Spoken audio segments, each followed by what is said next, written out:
Salut à toi, c'est Rémi, j'espère que tu vas bien. Bienvenue dans cette nouvelle vidéo dans laquelle je vais te parler d'une histoire, d'une anecdote qui m'est arrivée il y a quelques semaines de cela avec ma Clio 2 Campus, donc c'est ma voiture.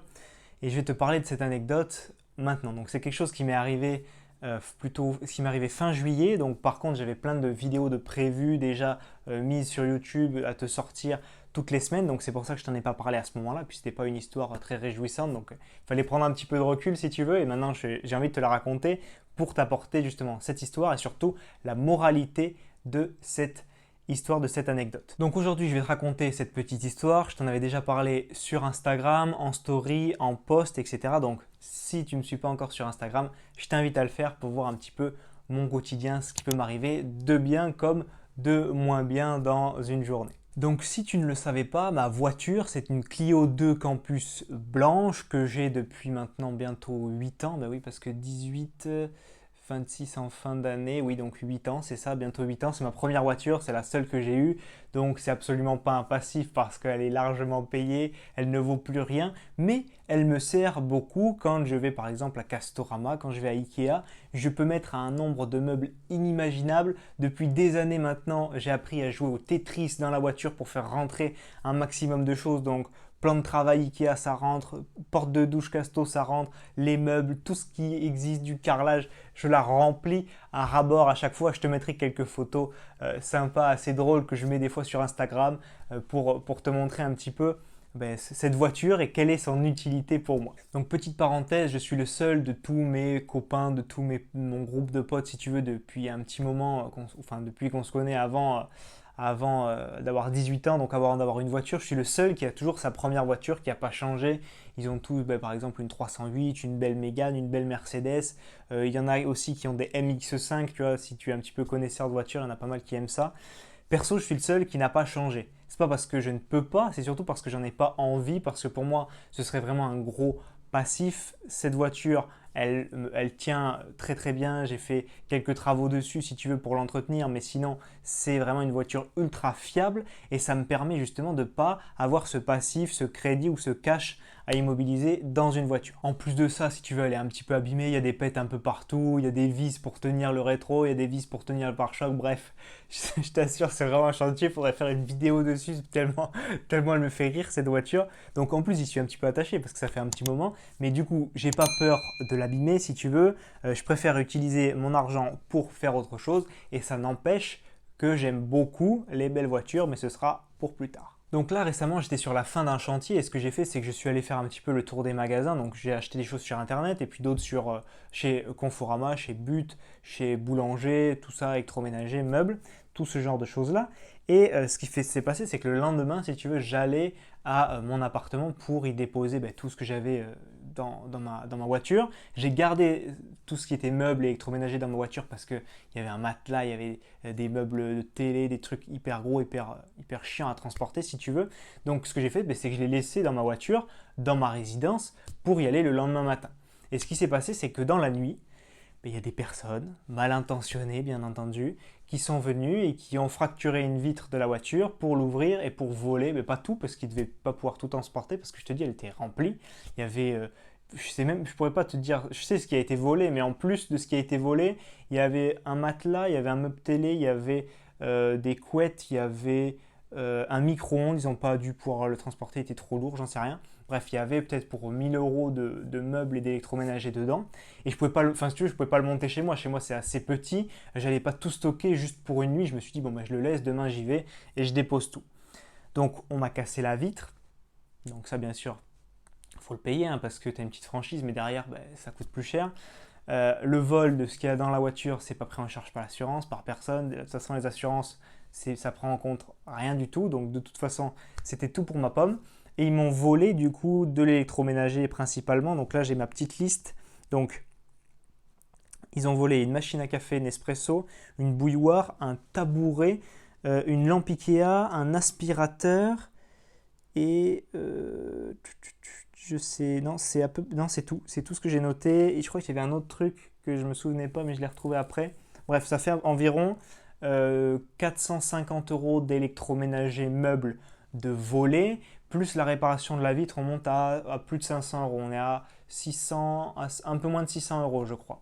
Donc 600 euros juste parce que des personnes mal intentionnées ont décidé de pas acheter, mais de prendre chez les autres, si tu veux, et de me prendre mes meubles, de me voler mes meubles, de casser ma vitre. Donc tu trouves des bouts de verre partout dans ta voiture pendant des années après, bref. Pas une histoire réjouissante. Et juste aussi, je ne pouvais pas amener directement tout ce que j'avais acheté dans mon nouveau logement parce que c'est un micro-logement. Mon artisan devait finir de faire 2-3 bricoles. Vu que c'est un micro-logement, si tu veux, dans la pièce principale, il y a combien? Il y a 12, il y a 11 ou 12 mètres carrés. Donc, si tu veux, il ne peut pas se permettre qu'il y ait un canapé en travers, qu'il y ait un matelas, qu'il y ait un meuble télé. Non, il fallait qu'il ait la place de pouvoir travailler pour qu'il finisse plus vite et que je le mette plus vite en location. Donc c'est pour ça que je l'avais laissé dans la voiture et voilà ce qui m'est arrivé. Donc ce qu'il faut te dire, c'est que sur le coup, j'étais très triste, très énervé. C'était un sentiment de tristesse, de colère. C'était un appartement que j'avais presque fini. Tout était là pour que je l'amène, que ce soit quasi, je déballe, j'enlève les plastiques, j'enlève les polystyrènes, hop, je branche et c'était fini si tu veux. Donc j'étais vraiment dans un mauvais état d'esprit quand j'ai vu ça parce que vraiment ça m'a touché vraiment fort. Je me suis dit mais c'est pas possible que ça m'arrive maintenant avec ce que j'ai fait.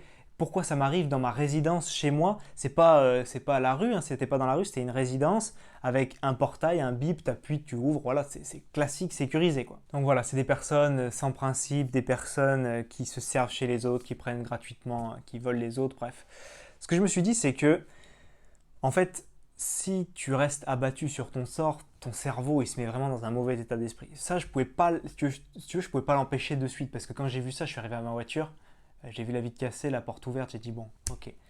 Ça, là, j'étais effondré, si tu veux. Enfin, effondré, c'est pas non plus, j'ai pas perdu quelqu'un, mais j'étais vraiment triste, en colère à cause de ça. J'avais perdu de l'argent aussi, j'avais perdu du temps parce que la voiture, il faut l'emmener réparer, etc. Donc c'est vraiment quelque chose qui m'a vraiment saoulé fortement. Et après, je me suis repris en main, je me suis dit bon, je te trouverai jamais qui sait. La police fera jamais rien. L'assurance ne fera jamais rien non plus. Je ne retrouverai pas mon argent. Le syndic non plus. Donc, il n'y a que moi pour me sortir de cette situation. Donc, ce que j'ai fait, c'est que je me suis dit, maintenant, c'est fait, c'est comme ça. On oublie. Enfin, on oublie. On fait ce qu'il faut pour oublier. Donc, qu'est-ce qu'il fallait faire? J'ai tout racheté. Donc, il y avait un truc que je devais racheter sur Internet. Ensuite, je suis allé faire le tour de Conforama Boulanger avec ma voiture. J'ai pris un sac poubelle, du scotch. J'ai mis ça sur la vitre. J'ai tout racheté. J'ai tout amené à l'appartement. Je suis allé faire réparer la voiture le plus tôt possible. Une fois que c'est réparé, tu n'y penses plus. Certes, tu as payé, c'est comme ça, c'est malheureux, mais c'est fait. Ce n'est plus dans ton cerveau, c'est oublié. Et je m'étais donné comme challenge justement de finir mon appartement fin juillet, si tu veux, qu'il soit en location pour le 4 août. Non, en location pour le 1er août. Ce qui s'est passé, c'est que j'ai vu ma prestataire le 4 août et qu'il a été en location le 6 août. Donc si tu veux, la première réservation était le 6 août. Donc si tu veux, j'ai perdu 5 nuitées sur mon challenge, mon calendrier que je m'étais imposé, challenger pour aller plus vite. Donc si tu veux, c'est bien. J'ai pas réussi mon objectif, mais je me suis fixé un objectif. Je me suis dit, allez, je me donne tout pour y arriver, malgré ce qui m'est arrivé. Et c'est ça qu'il faut retenir, c'est pas se laisser abattre et continuer coûte que coûte. Pourquoi? Parce que dans la vie d'un investisseur, ça c'est un souci, si tu veux, c'est un problème qui m'est arrivé. Mais tu en rencontreras plein. Tu vas avoir un vendeur, tu lui fais une offre, c'était une bonne affaire. Finalement, il accepte l'offre de quelqu'un d'autre qui lui a rajouté 5 000 euros sur le prix. Voilà, tu devais l'avoir, tu l'as pas. Point. Tu peux pas rattraper ce qui est fait. Tu vas peut-être avoir un dégât des eaux chez toi. Tu vas dire, oh là là, mince, comment ça va se passer? Tu appelles un plombier, tu dois lâcher 500 euros.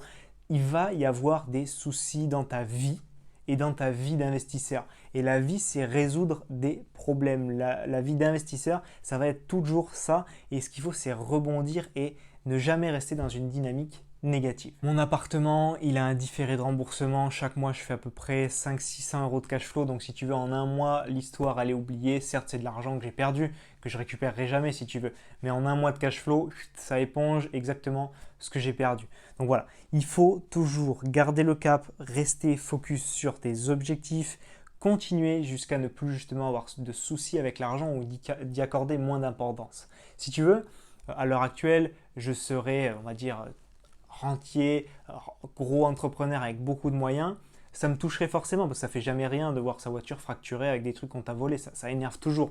Mais si tu veux, ça me fera encore moins, ça me touchera encore moins. Aujourd'hui, ça m'a touché, mais si ça m'était arrivé il y a 3 ans, ça m'aurait touché encore plus parce que je n'avais aucun revenu passif, je dépendais à 100% de mon salaire, donc ça m'aurait encore plus touché. Donc, si tu veux, tu progresses au fur et à mesure pour aller vers un moment où tout ça ne te touchera même plus. Donc la morale, c'est ça, c'est qu'il y aura toujours des problèmes, il ne faut pas te lamenter dessus. Certes, tu peux avoir un moment de doute, un moment de tristesse, d'énervement, mais après, tu te reprends en main, tu agis pour te sortir de ce souci. Il y a toujours des solutions et il faut rester focus, garder le cap. Si tu te dis, bon voilà, j'ai un dégât des eaux, c'est bon, je revends mon appartement, j'arrête l'immobilier, mais forcément que tu n'atteindras pas la liberté financière, tu n'atteindras pas le statut de rentier. Il va falloir se confronter à des problèmes, sortir de sa zone de confort et avancer, garder toujours ce cap que tu te fixes toi-même. Donc voilà, je tenais à te raconter cette histoire et surtout cette moralité pour que tu puisses l'appliquer à ton quotidien, à tous les problèmes qui peuvent t'arriver en immobilier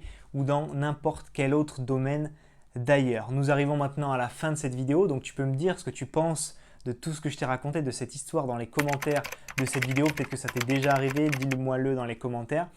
Pense également à liker la vidéo si elle t'a plu parce que tu sais, c'est une histoire de visibilité YouTube. Plus il y a d'abonnés à la chaîne, plus il y a de likes, de dislikes, peu importe. Si tu n'as pas aimé, dislike aussi, comme ça fera monter encore plus la chaîne.